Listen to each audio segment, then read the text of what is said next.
Go inside the Crimson Tide with your hosts Rodney Orr and Gary Harris, keeping you informed on everything Alabama. Tider Insider TV, brought to you by Tuscaloosa Tourism and Sports. And good evening, everybody, and welcome in to Tider Insider TV. I'm Gary Harris, next to Rodney Orr from TiderInsider.com. We have got you covered with all things Alabama, and nothing says springtime these days more than constant changes to college football and basketball rosters due to, of course, the draft, NIL, and the transfer portal.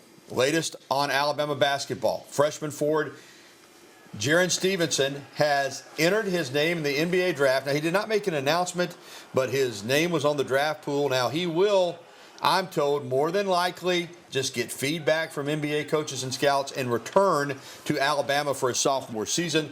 He was a five-star prospect in the 2024 class before he reclassified to 2023, and he entered Alabama at the age of 17. He only averaged 5.3 points and 2.7 rebounds, but that doesn't tell the story. He has a lot of talent and ability. He came up huge in the NCAA tournament, particularly in the Elite Eight matchup against Clemson when he had 19 points on 5 made three-pointers, helping Alabama make it all the way to the Final Four for the first time in program history. All right, Rodney, let me bring you in. As I said, I talked with someone today that believes that Stevenson just wants to kind of see where he's at and that he'll be back at Alabama next season. Yeah, I mean, I'm with you. Gary, I thought the real concern was that a lot of people thought, hey, he might hit the transfer portal. He might go back to Chapel Hill, to North Carolina, where, of course, his mother played and all of that. That's not going to happen, obviously. And I'm like you. I fully expect that he does return to Alabama. That's what your sources are saying. That's the things I pick up as well. And, of course, yesterday, Grant Nelson made it official. He's coming back to Alabama for another season, the 6'10" forward that transferred in last year from North Dakota State. Now, there is still a question involving, of course, Mark Sears. Let's talk about Nelson first, though, because Nelson is a guy that, when I watched his video last year when he was in North Dakota State, I got a little carried away. I was on my radio show saying he could average 18 and 10. He didn't, but he might this year because he's got so much talent. I do think it was an adjustment for him playing in the SEC, playing against high-level teams every night as opposed to when he was at North Dakota State. But this is big for Alabama because this is a guy who can defend several different positions. He can shoot the three. He's long at 6'10", and a guy who I think is going to really take a big step this year. Yeah, I think we saw the explosion against North Carolina kind of showed the potential that he has, Gary. And you talked about his versatility, his ability to defend all those different from different positions. And you know what? I think this year is going to really help him. I think he got into foul trouble in several of those games throughout the year, but this past season. But I think this year will be very beneficial. I think this is the best decision, clearly, that he could have made. And on Mark Sears, we don't know yet. I think that he is weighing the options, and his family is as well, to go on into the NBA draft or stay in the NBA draft and see where he's at in terms of professional basketball, or he could come back. I do believe they've put together, Alabama has some NIL money for him. I would just say, in my opinion, Rodney, I'll get your thoughts. I feel like it's kind of about 50-50. That's just my gut. Yeah, and you're right, Gary. I do think Alabama's giving him something, obviously, to really think about, to really consider. You certainly hope as an Alabama fan that he would come back because you look at, the season that he had, the leadership that he brings. I think if he comes back another year, how invaluable would that be for that team? Of course, Alabama, 6 players leaving the program to go in the portal, but the Tide, as we've been talking about the last few weeks, has been adding pieces. The latest is LeBaron Philon, the point guard from Baker High School in Mobile, who signed with Kansas, got out of his NIL. This guy was originally committed to Auburn. Well, Auburn's going to be filling it a little bit with these guys coming from Auburn to Alabama. Never signed there, though, as I said, signed with Kansas, but so talented. A scoring point guard, Rodney, that he's got potential to be a great player. Yeah, I mean, he's just scratching the surface, too, Gary. I've talked to a lot of people that have watched him through the years since he was, a freshman in high school. And they talk about his ability even then to shoot the basketball. And he's raw. I mean, he's still got a lot of developing to do, a lot of potential.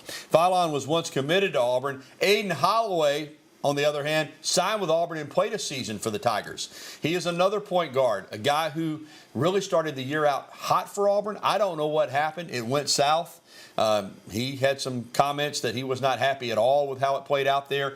He didn't just go into the portal and transfer away from Auburn. He transferred to Alabama. Yeah, he did. And you got to think, Gary, I mean, just kind of the feel of it is he's got a little bit of a chip on his shoulder. He knows he was a 5-star rated player. He was a highly touted, obviously went to Auburn, as you mentioned. Things didn't go as well after initially having a good start. So I think he's got a little bit of a chip on his shoulder. It's a really big pickup. Of course, Alabama's still looking for a center. Of course, Cliff Amore from Rutgers seems to be the main target.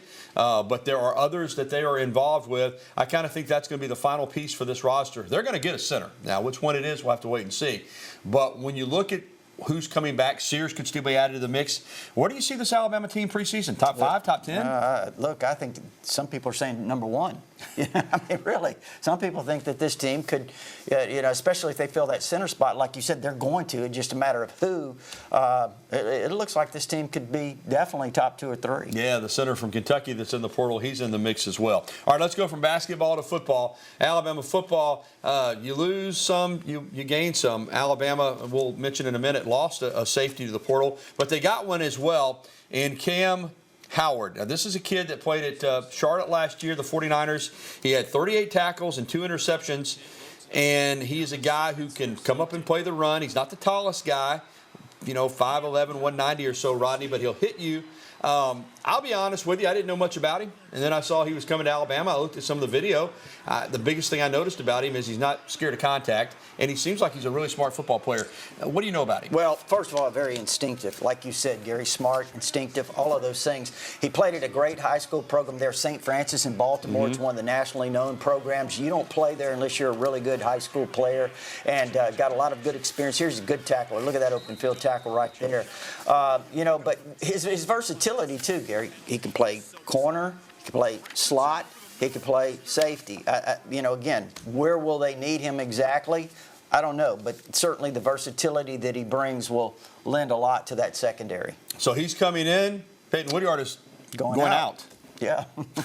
After just one spring. Yeah, it's really disappointing because I think Peyton was obviously he was a highly touted player coming out of John Bosco High School out there in California. He originally committed to Georgia, flipped to Alabama. Now he stays here one semester. You see him breaking up that pass there, Gary, in the 8A game. And, now he's gone. But look, there's 3 top players gone from that recruiting class. Julian Sayin, and then Jameer Grimsley went back to Florida. And then now this. So this is kind of where we are with this portal. As far as the secondary is concerned, Caleb Downs, of course, is the biggest loss. I think he could be the best football player in the country. Are you concerned about the secondary?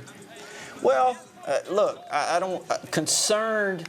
I really wouldn't say that. Gary, here's the thing. Is it a question mark? Yes, because of the youth. But when you're talking about talent that they have back there, the young talent, look, they replaced Downs. They got Keon Sabbs, a really talented player at the safety spot from Michigan. Damani Jackson had a big spring. He was a 5-star rated player coming out of high school. So I feel really comfortable with him at that one corner. It's who's going to be the other corner. Will it be one of the true freshmen? You've got Mbakwe. You've got, Zabian Brown. You've got Zay Mincy. And then you've got the kid coming in, Howard, whatever position he could play. And I'm not sure they're through in the portal in the secondary. So, again, there are some uncertainties. I don't know that I'm concerned because they do have a lot of talent. Okay. All right, James Brockermeyer is a Texas native, and he's going home to TCU. The center from Alabama, who really came out of spring drills as the #1 center, we were surprised when he went into the portal. Of course, his twin brother, Tommy, had transferred to TCU previously and then gave up football because of a health situation. But we really thought Brockermeyer was going to be here in the fall and compete for that starting center job at Alabama. Went into the portal. Of course, Seth McLaughlin had already gone to the portal and transferred to Ohio State. Concerns now at center. Parker Brailsford is on the team, but he didn't practice much. He's the Washington transfer. Behind him, there doesn't seem to be anybody at center, right? Yeah, I mean, you look at it, maybe the freshman Joe Ionata, who I thought did some good things in the spring, still trying to get that snap down. I think Rock Montgomery might have practiced some at center, or he has in the past. Olasa Lennon got a few looks, I think.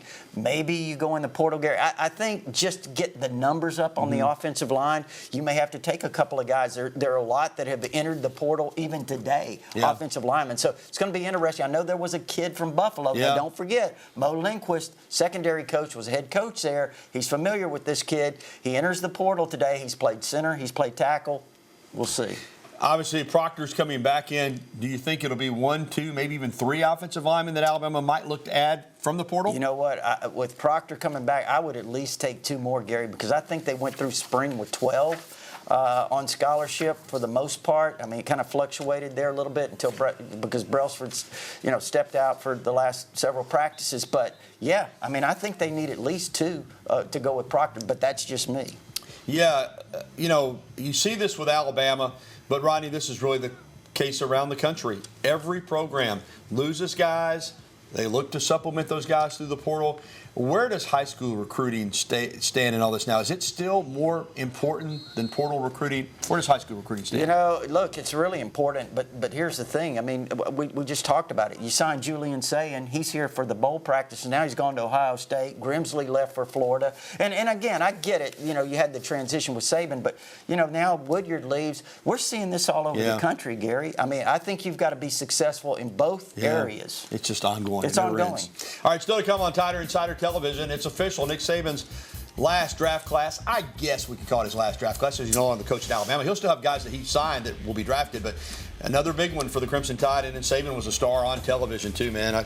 People that want to get rid of Nick Saban, they just won't go away, will they? We'll have the latest on Alabama's draft class for 2024. And also, a little bit later on in the show, we'll get to your phone calls, emails, and tweets. As always, that phone number, 205-348-WVUA. That's 348-9882.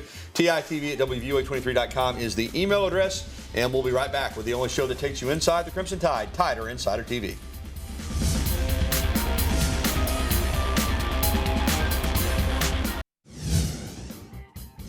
With the 257th pick in the 2024 NFL Draft, the New York Jets select Jaylen Key, a defensive back from Alabama. Good luck, Mr. Irrelevant. Mr. Irrelevant is not a bad thing anymore. It's a great thing. Jaylen Key, Alabama safety, formerly at UAB, was the last player taken 257 overall to close out the 2024 draft. Listen to this. As Mr. Irrelevant, he'll get a week stay at Newport Beach, California, with all of that goes with it, all the great things, all paid for. Trip to Disneyland, a golf tournament, a regatta, a roast in which people offer advice to the new Mr. Irrelevant. And remember this, Brock Purdy was Mr. Irrelevant. Was he really? He was. Last player taken by the 49ers out of Iowa State. Worked out well for him. Hey, he's still been drafted, so good luck to Jaylen Key. He was the 10th and final selection of Alabama players in the 2024 draft. Welcome back to TITV, brought to you by Tuscaloosa Tourism and Sports. Visit Tuscaloosa. Alongside Rodney Orr, I'm Gary Harris. So Jaylen Key capped it off, but Rodney, 10 players again, which was the most in the SEC in this draft, and Alabama had 3 players go in the first round again. J.C. Latham, number 7 overall by the Tennessee Titans, the offensive tackle. They're going to move him, by the way, from right tackle to left tackle. Played left tackle in high school, also played defensive line. Dallas Turner, number 17 overall by the Vikings, who moved up to get him. It was a shock that he was still there. But remember, we had all offensive players in the top 10 and a run on quarterbacks, 6 quarterbacks in the top 12. Terry Arnold went to Detroit, which has kind of become a new pipeline for Alabama players. Number 24 overall. Just 9 defensive players selected in the first round. Alabama produced 2 of those. Other draftees, of course, included Will Reichert in the 6th round by the Vikings. That means that during his time at Alabama, head coach Nick Saban had at least 1 player drafted at every position. That includes long snapper, punter, and kicker, Rodney. Just amazing. Listen, we're going to go into this, what he's done, but that alone, to field an entire team of players at every position from your school, incredible. Amazing. And it's a good thing he stayed 1 more year, because Reichert was the first kicker that he had drafted. Listen, Rodney, here's some numbers. 133 draft picks since 2009. Remember, 2008, nobody was drafted. Nobody. 47 first-rounders, and with 10 selections across the last 3 days of Thursday, Friday, and Saturday, Alabama has now had at least 7 draft picks for 13 straight years, going back to 2012. A first-round selection in each of the past 16 NFL drafts. That's the longest streak in college football history. 3 more first-rounders this year, and he will have more guys drafted next year that he recruited and signed, but still, what an amazing run on the field. But this NFL success that he has been responsible for is phenomenal. Yeah, it really is. And, it used to be, Gary, when you would talk to prospects in high school, talk to them about recruiting and what their future schools were, the one thing they always said was Alabama produces players to the NFL. Now it's about NIL. And you have to point out as well that University of Washington had 10 players drafted. They did. And 3 first-rounders. How about that? It was amazing. It was amazing.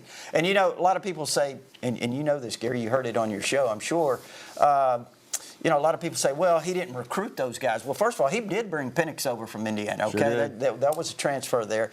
But also, it's about development. He developed them. He developed those players. Yeah, so it's, you know, you got a coach going out that was great with the draft, got a coach coming in that's great with the draft. All right, we're going to stay with the draft. It's time now for Coach Talk. The Detroit Lions, as we mentioned, traded up to with the Cowboys to select defensive back Terrion Arnold, the cornerback number 24 overall. Now, one of the traits, and you'll recognize this name, that Lions defensive backs coach Deshae Townsend values, that's a former Alabama player, Deshae Townsend, is work ethic, which is something that he says Alabama is among the best at cultivating. You know, being in Alabama, you have to compete. You know, they're bringing in a guy to replace you every year, and he understood that from the beginning. And I think that's the most important part about the foundation is you have to be willing to get in front and learn and compete every time you step on the field. And he has that part already a little bit. And Terrion Arnold will be reunited with his former secondary mate, Brian Branch, but a lot of other former Bama players are on that Detroit roster. In fact, Branch tweeted out, "Let's go, my brother." And in the past 3 drafts, Detroit has added wide receiver Jamison Williams, running back Jahmyr Gibbs, and safety Brian Branch, as we mentioned, and now Arnold. So, Rodney, let's talk overview of the draft, and it's hard to say. Who do you think's maybe gone into the best fit? Is it Latham, who I think they've pretty much drafted him to be their starting left tackle from day one? Could it be Turner to come off the edge on a really good Minnesota defense? Or is it Terrion Arnold, who's going to a team that, quite frankly, probably should have made it to the Super Bowl last year in the Detroit Lions? No, first of all, I think Terrion Arnold landed at a great place. I think when you look at that kind of reuniting with Brian Branch and the way the Detroit Lions, I mean, they really have a fantastic team right now. And I think a lot of these Alabama guys are contributing in a huge, huge way. But, you know, I really like Latham, Gary. I think that when you talked about his high school story, he was a defensive lineman. When they moved him to offense there at Bradenton IMG Academy, he really started to flourish. He was going to Ohio State, and he ended up here at Alabama. And you know what? He had a fantastic career. Yeah, he's huge, too. All right, we're going to come back and get to your phone calls, emails, and tweets. Again, the phone number, 205-348-9882. Let us hear from you, TITV Nation. We'll be right back.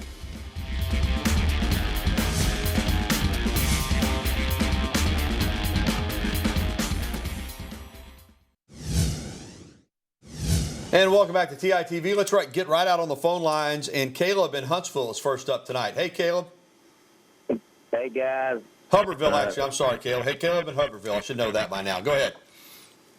Yeah, I was just wanting to know about 3 guys in the portal, if Bama's in on them. Terrence Brooks and Andre Seldon and Khalil Jacobs. Thanks, guys. Yeah, you bet. Go ahead, Ronnie. Yeah, Terrence Brooks, I mean, he's at Texas. He entered the portal as a great cornerback prospect. I thought he was a really good player. He started a lot of games there. Here's the deal, Gary. He's in the SEC. You know the rule is in the SEC you can't transfer within the conference. So Texas joins the conference officially in July. So are they technically in yet? That's the question. But I think they're already applying that rule to them in Oklahoma. So if that's the case, here's the deal. He could be a grad transfer. There's talk about that. I've talked to people at Texas about that. They say there's a chance he could be a grad transfer. He asked about Seldon, the cornerback at TCU. I don't know what he's going to do. There's a lot of corners. I'm with you. I think Alabama needs some more corners, more DBs. There's several of them. He's one of them. Who was the other Jacobs. one? Khalil Jacobs at South Alabama, linebacker, really familiar with Kane Womack. I know that he's supposed to visit Auburn. Gary, he's going to visit here as well. Those guys are certainly possibilities. All right. Thanks for the phone call. We'll be back with our email question of the day, and we'll try to squeeze in another phone call as well. We'll be back after this.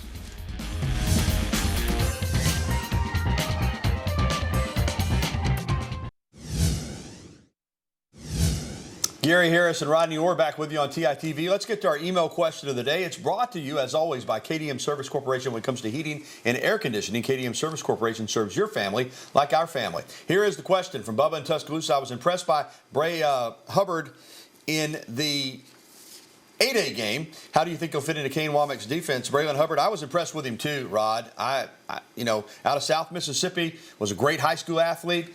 He's a guy who I thought really showed out in the 8A game. Yeah, he was originally going to play college baseball at Southern Miss, right? I mean, he's a fantastic athlete, great speed, made a great play on that interception. It was out of bounds, but I really like him. I know that Nick Saban in that camp, when he saw him, Gary, in high school, he really thought he was a good player. Yeah, they offered him quick, so I think he could be a really good fit. As I said, he'll bring the contact, and that's what you're looking for in that secondary. All right, let's get to a phone call, and BT, our good friend here in Tuscaloosa. Hey, Bill, what's up?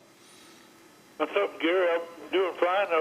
What I want to ask for you and Rodney is what's the schedule going to be like for next coming up 24th season? Yeah, for basketball, Bill, listen, they're still working on that, to be honest with you. I do know in the CM Newton Classic, Arizona's going to make a return visit. They'll play in Birmingham. They'll have the SEC schedule. I can tell you this. Nate Oates likes playing big-time competition. We've seen that since he's been here, Rodney, so you can expect another dynamic non-conference portion of the schedule. I look forward to it. Yeah, I do too. All right, one more phone call from Wolfgang up in Northport. Hey, Wolfgang, what's going on? Wolfgang, you with us? All right, you there? Yeah. All right, go ahead, sir. I think Alabama best draft choice is going to be Kool-Aid because he's highly upset he wasn't in the first round. Hey, I'm with you. I think the Saints got a steal on him in the second round. Glad to see the Saints draft an Alabama player. They haven't done that too often. I'm with you. I think he's going to play really well. I think it's a great point. He was expecting to go in the first round, hoping to.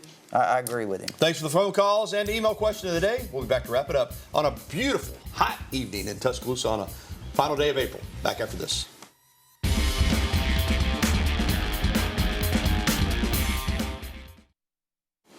Another one of these Bama in the NFL big money updates. Christian Barmore getting paid, the defensive lineman, a 4-year contract extension with the Patriots. It could be worth $92 million with $41.8 million guaranteed. If Barmore makes it to the full $92 million, he will become just the third player the Patriots have ever paid that much to, joining Tom Brady and Devin McCourty, and they will be looking for him to play over a decade to do that, Rodney. It's just, to tell you, it pays to play at Alabama when you get to the NFL. That is for sure. All right, that is going to do it for the show. We're going to leave you with some video tonight. Speaking of Kool-Aid McKinstry from earlier, his watch party, he was taken number 41 overall in the second round by the New Orleans Saints, and he and the family got together to enjoy it. That's all for TITV. For Rodney Orr, I'm Gary Harris. Thanks for watching, everybody. Good night.